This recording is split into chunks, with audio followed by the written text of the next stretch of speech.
JF Stretford, Paddock, that's Joe Smith. Hey, this is Transfers Live. And we're doing it early because it's all happening, isn't it? It's all kicking off, mate. We can't We've get only got enough 4 of days left to kick transfers. off. Hey, we're going transfer crazy. Well, maybe. You can see there from thumb, even, but a triple Barca deal. Yeah. We're buying 3 players from Barca, aren't we? Well, no, that's what's being reported. We'll potentially. Get into that anyway. Get involved in the comments in the chat and let us know what you think about any player we've been linked with. We're going to be talking about De Jong. We're going to be talking about who else have we got? Dest. Aubameyang. We've also got Memphis Depay. Well, because apparently it's 2017 or whatever it was when we last bought him. Yeah. So we're getting into all that. So make sure you're getting involved. And if you've not done already, subscribe to the channel. Graham Souness is a bit of a nana, isn't he? Well, we knew that already, didn't we? Yeah. What is the obsession with Martinez that they've all got over in that talk? I don't know. It's because they don't watch or care. They don't actually care, really do they? weird, He's just getting his 500 grand a year and just like, saying what he wants. Sick of hearing about this. Martinez is only 5'9". He's not going to work out in the Premier League. Even though he's just been man of the match twice and he looks absolutely mint. Get a grip. Anyway, enough of that nonsense. Yeah. We'll start off. Can we start off with Memphis? Yeah, of course. Because I feel like there's been massive revisionism regarding Memphis Depay. Because we got him from PSV Eindhoven, didn't we, in 2015, I want to say. Came in, I was excited when we got him. Was a good player at PSV, exciting player, sort of crowd pleaser, scored goals, took free kicks and scored them. Could beat a man. I remember him playing in the Champions League preliminaries or whatever it was. I think was it against FC Bruges or something like that. I forget. I might be getting that one wrong. Scored a couple of goals. It was actually, I think, player of the month in his first month at Manchester United. And then his form fell off a cliff. Yeah. Never recovered at Old Trafford. Didn't really work out. I think he got a goal at Watford and that was about it. Yep. Went on loan. Went away. Sorry. Made a move permanent to Lyon. Was it? Went to Lyon. Did all right. Was still for me like a decent player rather than a great one. Done okay for Holland. Got a move to Barcelona, which was maybe a little bit surprising and slightly indicative of where they were at the time rather than where he was at, if that makes sense. And now he's being linked with a move to Manchester United again, a return. Yeah. And I am massively underwhelmed by that idea. I just don't think he's improved that much since he left United. I think he's done all right. He's done probably what you expected him to do. I don't think he comes into this team and improves us. I think he would be a squad player. And I just don't think it's worth them either. No. I'll be honest with you, Joe. I'm not really feeling this one. What about you? I don't see the point. This is according to the Express that United are in talks with Barcelona over a deal apparently. So the thing I don't understand is how much better has he got since he left us? That's my point. No, I don't think he has that much. Like he's all right. He's got a bit better. But every single time I've ever watched him for any club and for the Netherlands, he looks like a sort of, his touch is poor. He sort of bumbles the ball around a little bit. He's not a smooth, silky dribbler that you imagine he would be when he joined us. He's quite clunky actually as a football player, and I don't think a player playing for Ten Hag in this system, when his build-up play, I don't think is particularly excellent. His short passing never impressed me when he was at Man United before. It just feels as though it's like, again, almost because he's Dutch and because he's played for United in the past, this link is kind of emerging almost out of nowhere. I don't see why we would want him. I don't think he's good enough for United. He's not good enough for Barcelona. Why would he be? What does he do at United that we can't already do? No. I think he's marginally. He obviously has proven more than Elanga has, but I don't think he's better than Martial. I don't think it's just a player we'd bring in on big money for no real benefit. I don't think he's better than what we've got. There's a little bit of a thing with him as well in there. I mean, I don't particularly mind players having, off-field activities. I think it gets exaggerated and how important it is and how much of a distraction it is. And I think in modern football, most players, their off-the-field activities are a lot safer than they were 20 years ago when players were going out and drinking 15 pints and smoking sweater B&H and putting 40 grand on a horse. But he is very much like, he likes his Instagram videos. He makes music videos. He's literally releasing rap videos, which again, you're allowed to have hobbies. Yeah, that's not. But in the world where you play for Manchester United and you have people like Graham Souness on the biggest platforms in the country, you have people like Roy Keane who would fucking hate this. Yeah. Well, I think he would hate this. Yeah. It does seem a bit like that's a shift back to what we were trying to avoid. Yeah, you're starting at the bottom of a mountain. There was this sort of thing with him on the where I think it was Rooney who said he turned up in like a proper ostentatious car. Yeah. And then Rooney said, "Oh, you don't want to be coming into training with that. It just looks silly." And he came back the next day in a gold Rolls Royce or whatever. It was just equally as bad. And Rooney's just like, "I give up." It does feel like if he was an amazing player and you think, okay, he makes rap videos and he does all that, but he's amazing, you'd stomach it. But he's not that great. There is that sort of distraction stuff where you go, okay, it does look a bit of a circus there. And also the fact that for him to return to United, it's very rare for a player to return. You know, you got Paul Pogba, Mark Hughes did it going back a few years, Mark Bosnich. I might be missing someone. It's not very common for a player to leave United and come back. Usually when that happens, they've done something decent, like, or there's a reason that we really want him. Like Pogba, Ronaldo. I forget the most obvious one. Sorry, that's ridiculous. Cristiano Ronaldo. I think you might have heard of him. But yeah, there's a big reason to bring him back. Yeah. I don't feel there is with Depay. I just feel it's just like he's an all right player who hasn't really improved that much, and he would be available for a reasonable fee, or and would be a squad player.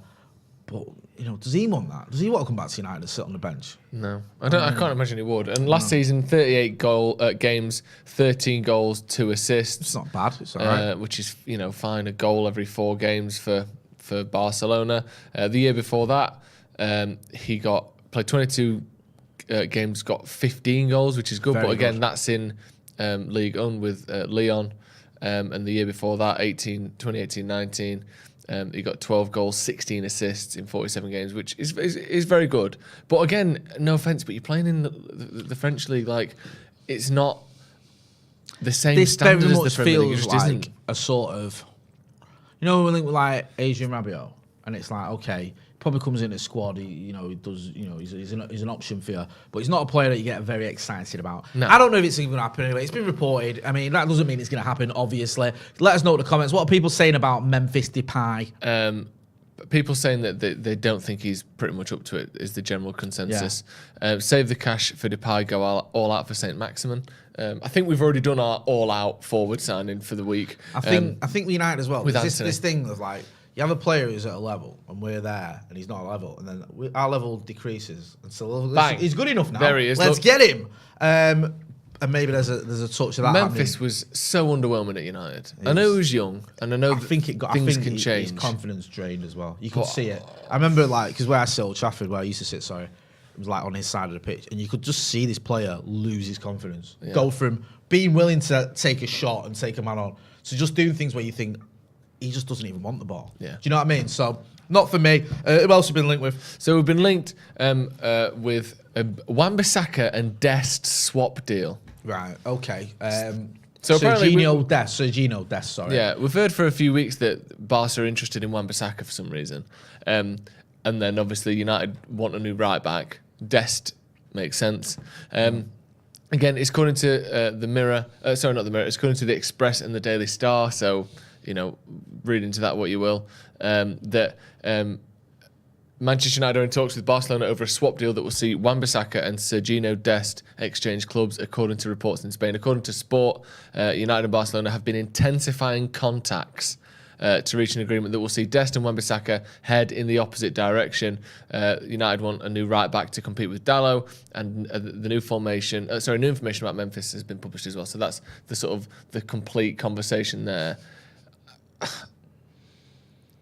I don't understand anything. I don't understand transfers anymore, Jay. No. I don't understand this Anthony stuff. I don't understand Dubravka. You don't understand the Anthony stuff? The fee. Here's what I'm going to stand by this now. Here's what I'm going to do. What I'm not going to do at any point is mention Anthony's fee when I'm critiquing him.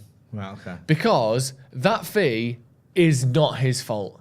We should not have paid that for him. That is Man United's board and Man United's negotiating team being bad at their job or getting this wrong. They might not be bad at their job overall, but getting this wrong, waiting too late, waiting till Ajax had sold their entire squad before spending 80 million quid on someone that's worth 50 at a push.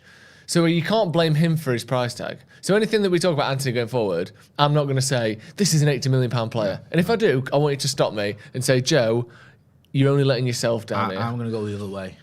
Only mention the fee. I'm going to go, we've pulled their pants down.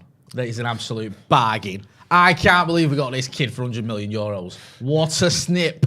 He's the best player I've ever seen. 100 million euros? Triple it, mate. They're fuming over at Ajax now that we got him for that bargain. That's what I'm going to do. I mean, if he's good, you're not going to be bothered, are you? No. The issue with Maguire, and to a lesser extent Pogba and Lukaku, and these people that we've paid loads of money for, is they haven't been good enough. If they were, I wouldn't have been bothered if Romelu Lukaku cost 79 million quid, if he was banging him in for fun. But then again, if he'd have cost 14 million quid, you'd have accepted 40 goals in 2 seasons from him. And you wouldn't have criticised him. We wouldn't have got him then, though. We wouldn't have gone out and bought a £14 million striker for Jose Mourinho in his second season. No, I agree with you. Chance. But that's, I mean? And also, some of it is what we think they're actually worth, isn't it? Like, that's the thing. You make a good point about Maguire. Like, if Maguire was 40 million, there wouldn't be all this stuff going on. Yeah. And I get it. Because let me tell you a player that is exactly that player, Victor Lindelof, who's been not much better than Maguire, if at all, over the last 3 years. And people, where's all the outrage? No, they're in. That he got absolutely rinsed by Foden against City last season. Yeah. You'd still be seeing the gifts if it was Maguire. Yeah. But because he cost half the price, there's, 10 times less criticism. I think sort of like stacks up like the Richter scale. The one thing I will say is, and that's the problem I've got with the Anthony deal. He's going to get unfair criticism because we paid too much for him. Ten Hag knows him. Right? Ten Hag knew Lisandro Martinez and he wanted him. And Lisandro Martinez is the best defender ever. Right? That is a fact. It is a fact. Right? You cannot argue with that. Yeah? Yeah. It's evidentially proven right. Yeah, right? Yeah. So, ergo, ipso facto, and all that. Yeah.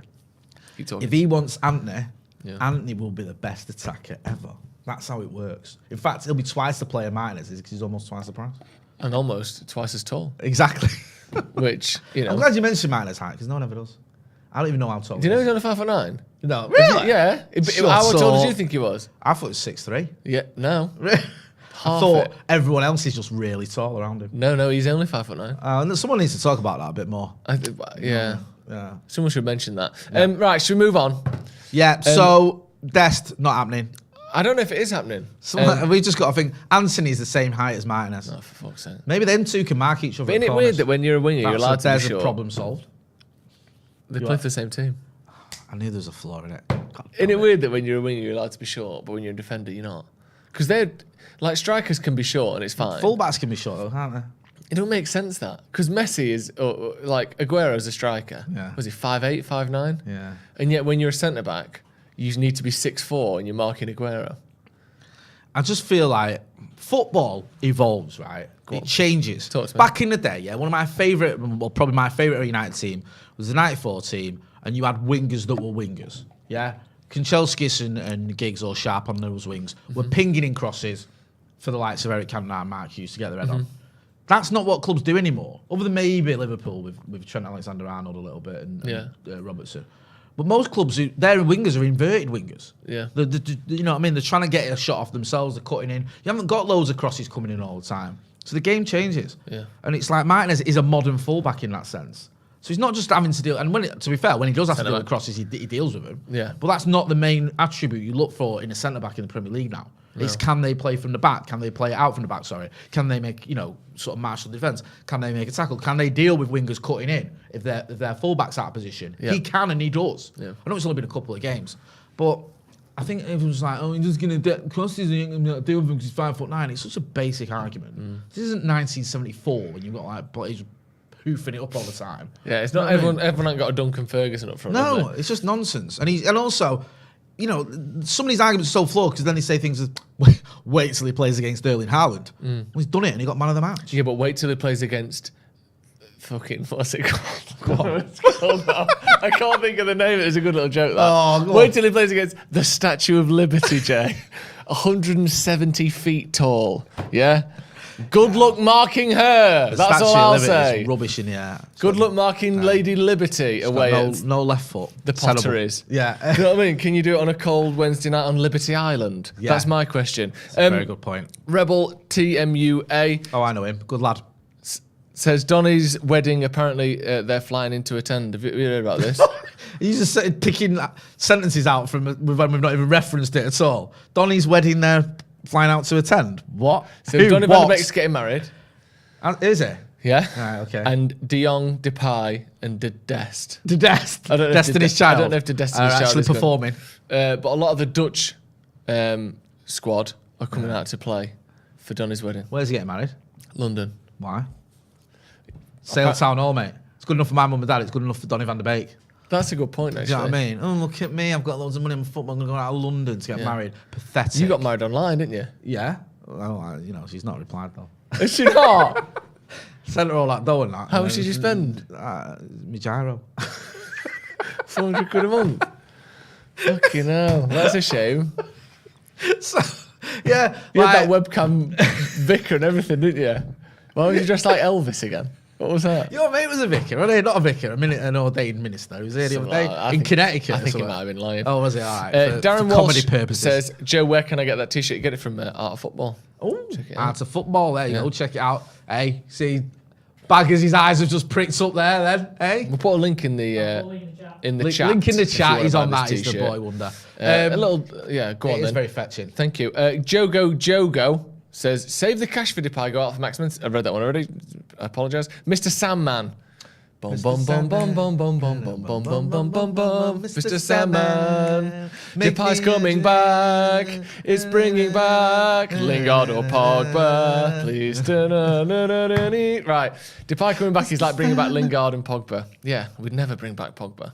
Do you know what I mean? We're not stupid. He's going through a time of it. He old Paul the Beal. I feel sorry for him. Genuinely sounds horrendous, that, doesn't it? Oh, yeah. Nice one, our kid. He just holding me at gunpoint to take all my money off me.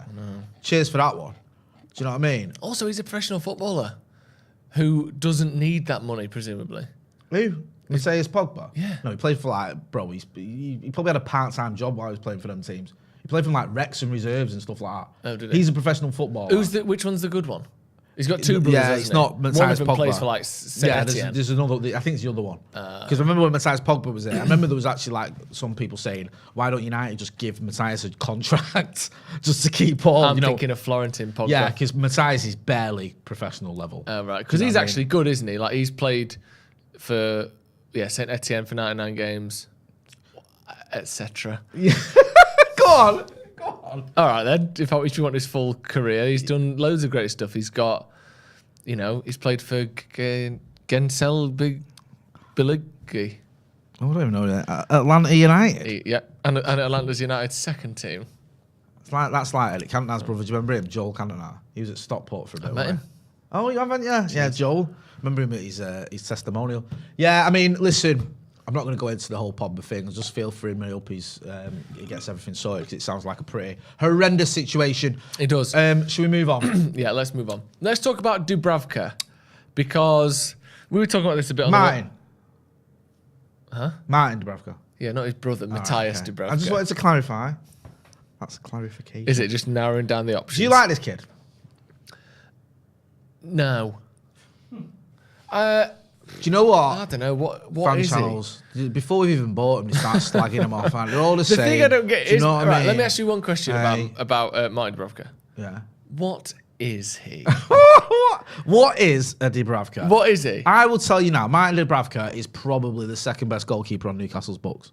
He's in the top two. Right. Behind Nick Pope. Is is Tim Krul still there? No.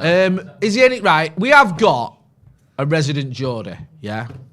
I've spoken to him about him. Yeah. You're going to do a video with him, aren't you? Yeah. We're going to do a video where he's going to give us a little bit of a scout report on Martin Dubravka, yeah? Yeah. Because I'm not going to pretend I don't know anything about him, yeah? He's just, he's a keeper that was at Newcastle. Nick Pope's come in. He's not getting a game. He wants to move. United can get him for relatively cheap, around 5 million quid.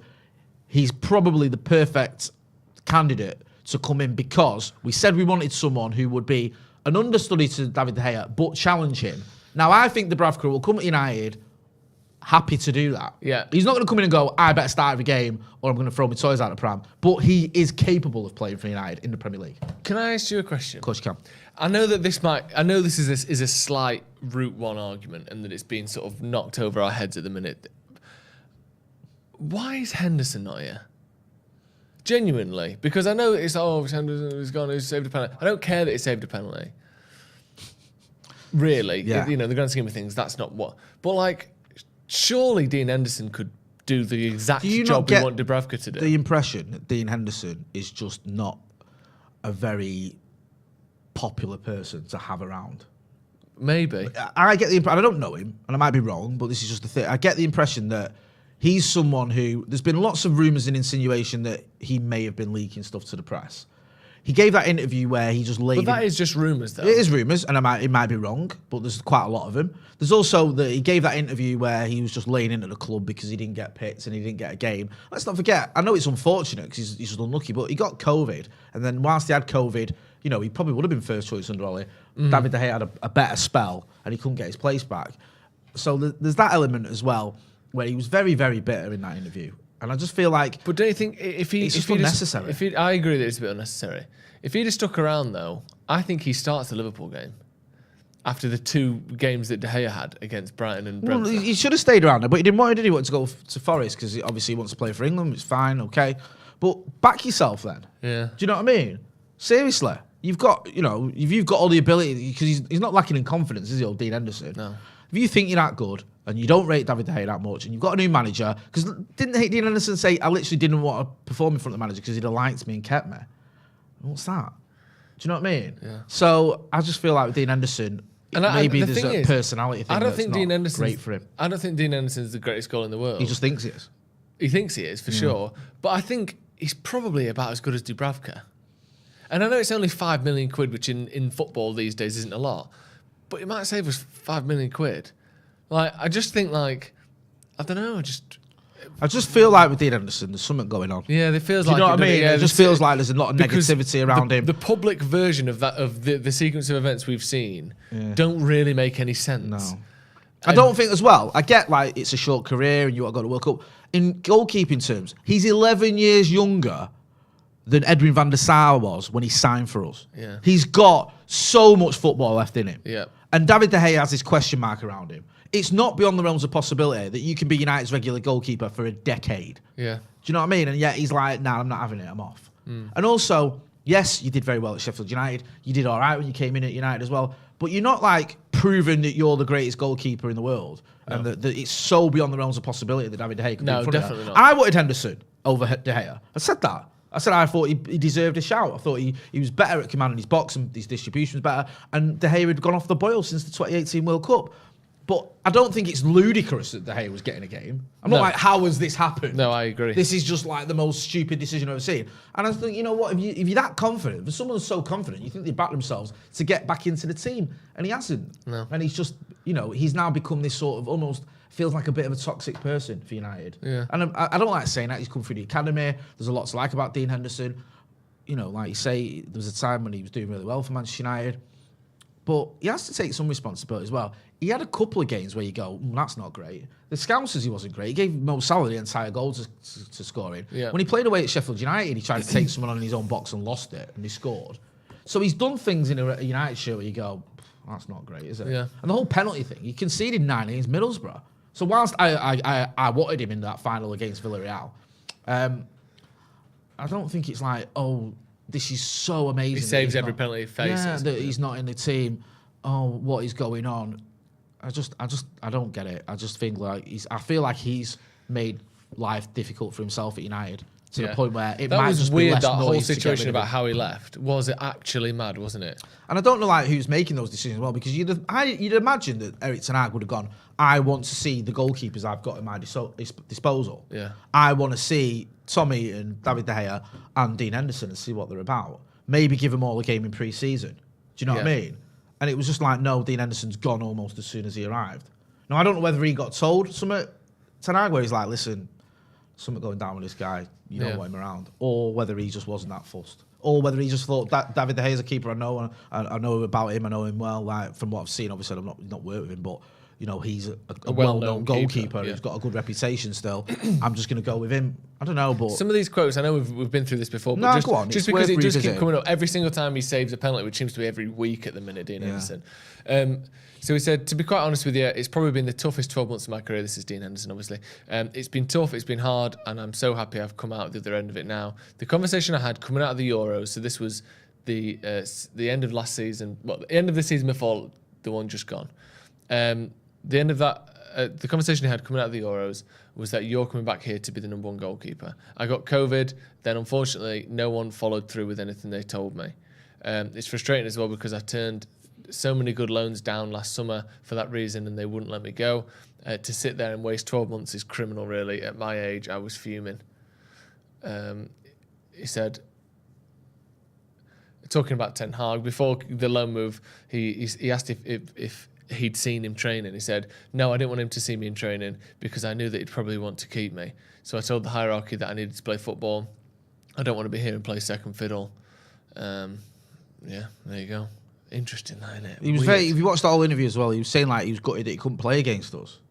That's the one team I want to play against is United. So he's very bitter. And, like all right, and also Dean Henderson, right? Yes, I appreciate you want to play football and I understand that, and every player at United should want to be in the first team. But you also got paid a wedge to sit on the bench. Yeah. Do you know what I mean? It's not like you were being tied to a radiator in Beirut. No. Do you know what I mean? You're paying 180 grand a week to sit on the bench and watch football. Yeah. It's not that deep. Do you know what I mean? So, like, he's just very bitter. And I like Dean Henderson, but my enthusiasm for him just waned. Yeah, same. I'm a bit like, I'd be disappointed if he does leave because he come through the academy and he could be a very, very good goalkeeper. But I almost feel like he deserves to go because he just doesn't want to be here and he hates everyone. I know. And to be fair, I don't know how long he's got left on his contract, but assuming it's 2 years or more, we could probably get 30, 40, 50 million quid for him. If he has a great season at Forest and helps keep them up, they'll probably, because they do spend a bit of money, they'll probably say, all right, we'll give you sort of 30 million quid to keep him, which, it'd be fair enough. It's a mad interview to give when you're still under contract at a club. It's the sort of interview, if he did that on Fergie would have just fired him. Yeah. He'd just sacked him. Or just sold him to Forest for Fergie, 4 million quid. Fergie would have recalled him and stuck him in the resis. Yeah. He just said, your loan move's over, you're back in the reserves for the rest of your contract. Do you know what I mean? Mad. Good luck with that. Yeah. So, yeah, not into that. No. Hit subscribe if you haven't already, please. And also hit the like button. There's nearly 5,500. Can we have a subscribe link in the chats, please, my love? Likes. So let's see if we can get to 2,000 likes. How many watching and how many likes? 5,000. How many likes? 400? Yeah. That's amazingly bad, isn't it? Yes. They must hate us. They must hate us. I'm reading the comments. The way that Dean Henderson hates Manchester United. I'm reading the comments. They do hate us. Yeah. Yeah, they all hate us. Yeah, that's why I'm not liking it. They said bring back the downvote button. Someone says here. Don't be like that. Come on. Karen Took the Kids says, anyone that uses the phrase Premier League proven can immediately be written off as a simpleton. Henry, Bergkamp, Van Persie, Drogba, etc. None were proven it until they were. I love everything about that comment. Karen Took the Kids. Yeah. Anyone who uses the word Premier League proven can be written off as a simpleton. A simpleton is a word I haven't heard in a very long time. It's very PG Woodhouse. A simpleton. He's slightly feeble-minded. Feeble-minded simpleton. Henry Burke. Yeah. The Premier League proven doesn't mean that everyone that's not played in the Premier League is shit. No. That's not what it means. It means that you're avoiding a certain element of risk by knowing they are good in the league that they're being bought in. That was very David Brent when he's like, what was your motto be? It's don't be afraid to promote people under you because they might be better at you than the job you're trying to do. If you actually play back the tapes there, Jay, I did say what I wanted to say. I just used sort of... It's like someone who put commas randomly in between the words. What am I trying to say? Like, if you'd just said it in one sentence, it wouldn't have been an issue. Yeah, well, I like to put it in sort of... It's like you tried to aim for iambic pentameter or something. Oh, very nice. And you say, I went to grammar school. Did you? Yeah, I did. Why? What are you saying, black people can't go to grammar school? Is that what you're saying? I will not have that sort of racism on this show. Oh, dear me.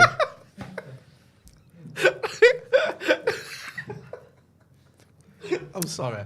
They weren't even a grammar school in Worksop.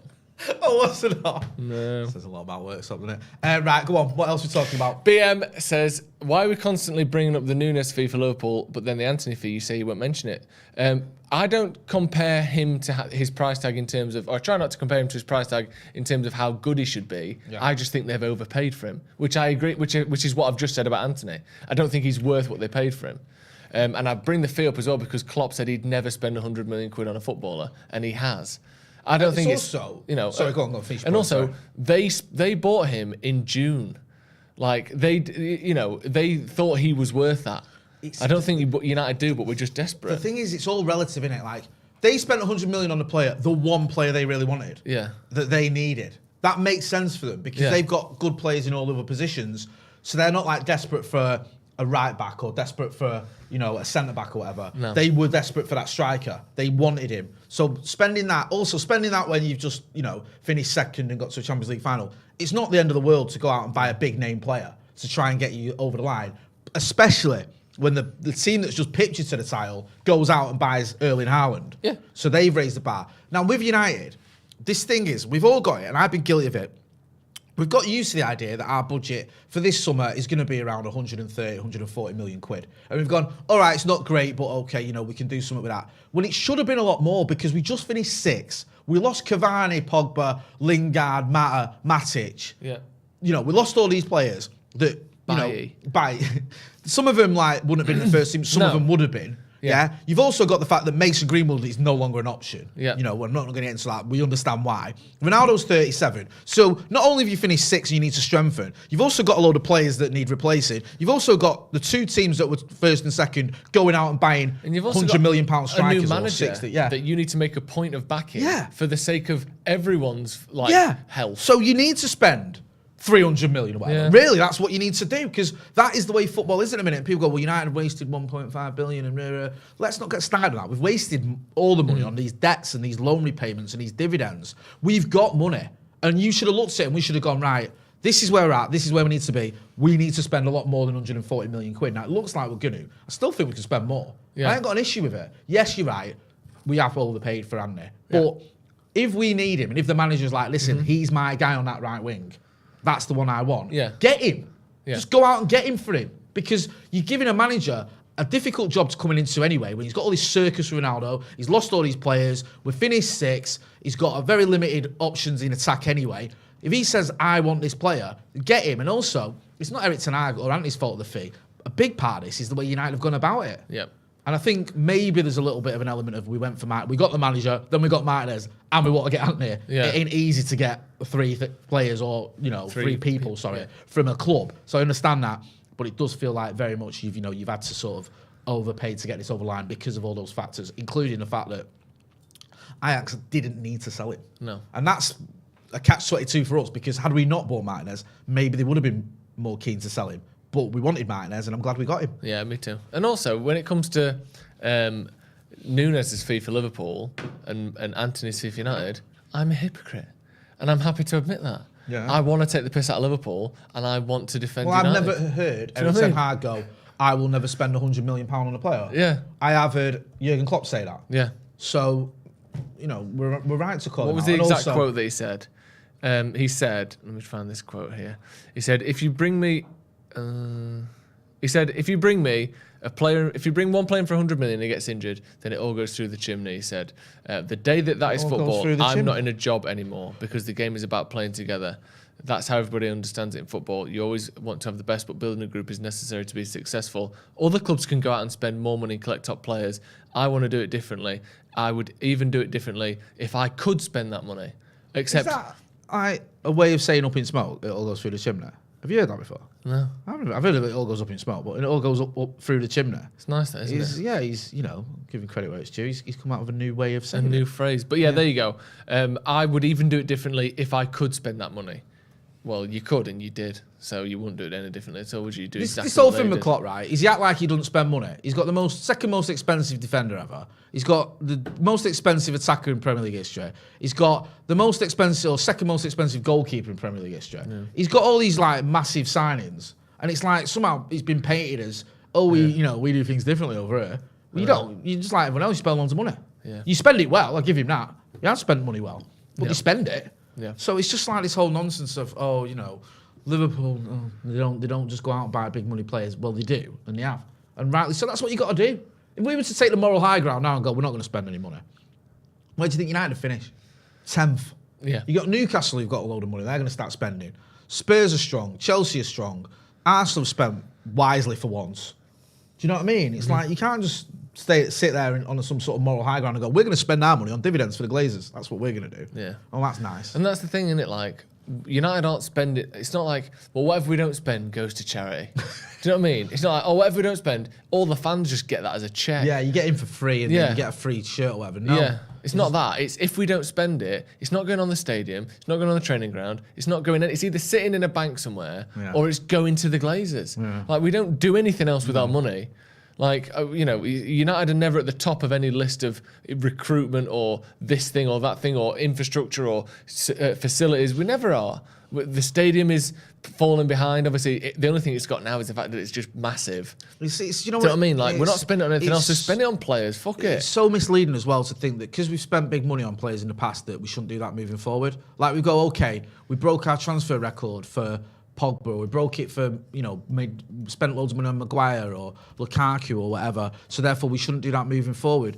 We've broke our transfer record in the past and bought in Brian Robson and Roy Keane and Rio Ferdinand, and players like that. Do you know what I mean? I'm not saying these players are going to be that calibre, but breaking your transfer record, spending loads of money is something United have done a lot in the past, and it's been hugely successful. You know what I mean? There was a time when people questioned 16 million. No, it wasn't a record, but 16 million on Michael Carrick, one of the greatest midfielders the world's ever seen.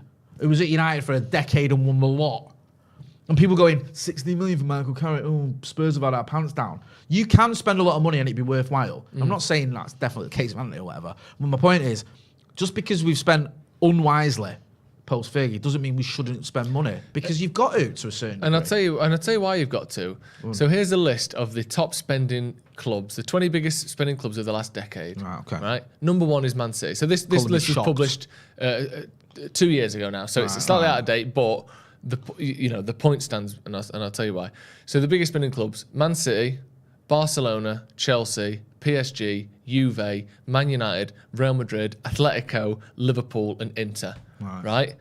All of those clubs, except Man United, have won a domestic league. Yeah. Real Madrid have dominated in Europe. Barcelona, over that decade, dominated domestically. Man City went from being fuck all to dominating domestically. Liverpool went from being a fallen giant to winning a Champions League, a Premier League. PSG went from fuck all to dominating domestically.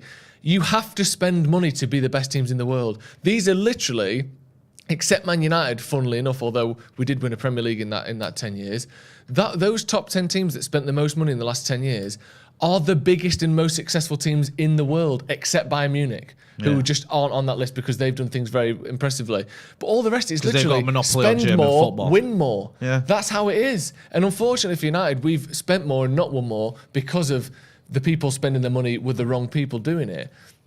But you can't be like, well, don't spend money because we've wasted money before, like you said. Yeah, it's not. You have to spend money to win. That list proves it. You're going to win the moral high ground trophy. Yeah, exactly. Have a parade for that. Well, the net spend trophy gets passed around every year. We've won that one where we spent less than anyone else. We finished 12th, but we spent less than anyone else. Yeah. Oh, that'll keep me warm when I watch United getting battered every week. Yeah, exactly. Do you know what I mean? Like, come on, this is just the way it is. And I know it's wrong, and it is disgusting that players are going for 100 million quid. I get it, and we have overpaid for certain players, and we've had a fair, more than our fair share of flops. But like I said earlier, if Erik ten Hag wants Anthony, if he's one of his guys, and he's like, that's a player that I want, get him for him. Back this manager. Yeah, do you know what I mean? He looks like he's got a clue on what he's doing. He's the first manager we've had since Fergie who's actually on the up when he's arrived at United rather than in decline. He's earmarked players. He's also saved you a lot of money by getting Malacia for pennies, Ericsson on a free. So if he wants his big money signing, just go and get him in. Nathan Jones says Dubravka isn't a bad keeper, to be honest. Would be a good second choice. Or re-sign Romero, best second choice I've ever seen. That fell apart. He's another one who spat his dummy out, didn't he? And his missus slagging off the club and all sorts. Genuinely, with Dubravka, I do think he's a decent goalie. He's a fine backup, but I just think surely for an extra 5 or 10 million, I think we genuinely could have signed someone that you would expect could push De Gea out. I think we're at a point where De Gea's shot stopping isn't what it was. He's already cost us 1 goal in 4 games through absolutely disastrous handling of the ball, like literally just letting the ball go through his hands. So it's not like his shot stopping is in 2015, 16, 17. He literally made 1, 2, or 3 mistakes all season. Right now, that's not a given, and also, he can't play out from the back. I think we could get a goalkeeper in that makes as many mistakes as current De Gea does, which is a fair few, but okay. and can actually play out from the back for genuinely 15 million quid. Yeah. And I just don't think Dubravka's that player. I think, and maybe we tried it with Trapp and Jan Sommer, but I don't know. I think if we're going to be spending a few million quid on a goalie, I'd get someone that actually genuinely could push De Gea. No, I agree. A bit of breaking news there. Sky have tweeted, Anthony is expected to arrive in Manchester today ahead of having a medical and finalising his £85.4 million move from Ajax to Manchester United. And also, United remain in talks with Newcastle over the signing of Martin Dubravka, and he has made it clear he wants to make the move. You think they'd let him go, wouldn't you? Yeah, I think we'll get Dubravka. I don't really see why we wouldn't. I think Newcastle... I mean, who's your third choice keeper, Ethan? Carl Darlow, aren't they? Which is me. He's not a great keeper, is he? But I think for the sake of, a second choice goalie, you can almost be a bit sentimental and say, you've been a good servant, you've been the first choice keeper for 2 or 3 years, I think it was Dubravka. Yeah. For the sake of you getting your wishes, I wouldn't be surprised if we got him. Anthony, again, 85 million quid is insane, but if he improves us, and he's only 22. Let's not forget. just on that, right? And we've got a podcast coming up at 4, so we'll get into this a little bit more. Hopefully get Stephen Allison's opinion on it. What do you think this means now for United's attack? Anthony's here. It's happening. So who's going and who's staying? I think Ronaldo's leaving. So how does that work then? Is it Rashford in the middle? No, I think it's Martial when he's fit in the middle. Okay, yeah, makes sense. I think it's and then a rotation of Anthony, Sancho, and all right, Rashford. Let me rephrase it. FA Cup final. Yeah. Who's your front three? I don't. Assuming this isn't legally binding. Well, no, but assuming Anthony is the player we think he could be. I think let's face that, he's getting in this team. You ain't as a new manager spending 100 million quid on someone or euros. I think it would be Sancho, Anthony, Martial. Right, okay.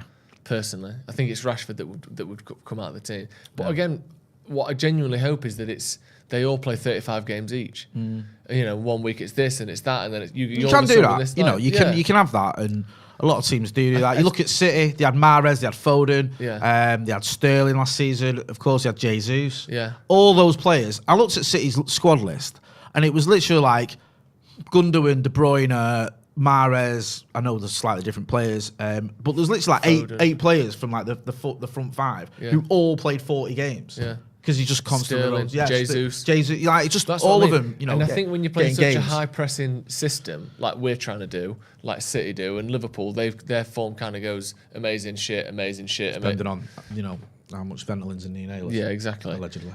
But I think if you want to be consistent at that level, players can't do 50, 60 games a season of pressing intensity like that. Like we all saw the stats against Liverpool, how much we ran. Yeah. Players can't do that 60 times a year. Back in the day, I mentioned the 94 team.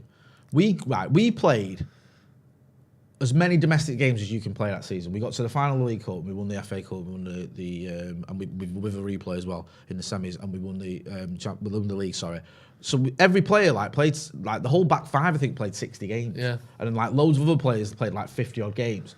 You never get that now. No. You do get players that play that, but it's very rare for you to. We basically used 15 players all season. Yeah. Do you know what I mean? Because the intensity was so much lower. Yeah. And now I think you need Rashford to play 35, Sancho the same, Anthony the same, Elanga to play 25, Martial to play however many he's fit for. I just think that. I don't think it's necessarily someone is dropped and that's it now. Yeah. I think, hopefully we'll get everyone playing. Luke H says, if you play with a cap on, you shouldn't play for United. That's a Dean Anderson comment. SB says, get someone out of the comments, but you can, you're allowed to watch whoever you support. Rick Wales says, when's Scotty and Marty coming back? Tonight. Up the sloppers. Oh, yes. I like the fact he's got it above it. It's 7. We'll be live at 7 tonight. Well, me and Scotty will be back. So check out Scotty and Marty. We'll go live and we're going to be chatting about United and other stuff as well, politics and all that stuff. Should we wrap it up there, Jay? Yeah, I think, you know what? Nice comments. Everyone's got involved. We appreciate the love. How many likes did we get up to? It's only 800. Let's get to 1,000. Let's get to 1,000 likes, right? 6,000 people watching, and not having 1,000 likes is genuinely the worst thing that's ever happened to me on this channel. Good stuff. So come on, hit that like button. We'll get there's a little bit more to chat about as well in there, because in terms of his contracts here, right, we don't even mention it. It's till 2027. Right. So this is the thing with Andy. He's had these 2 good seasons. He's 22. Yeah. Yes, we've paid a lot for him and all that sort of stuff, but he's a player on the up. Yeah, got a manager who's on the up. You got a player who could improve. Keeps everyone on the toes. It's a positive move. Yeah. And have you seen how he plays as well?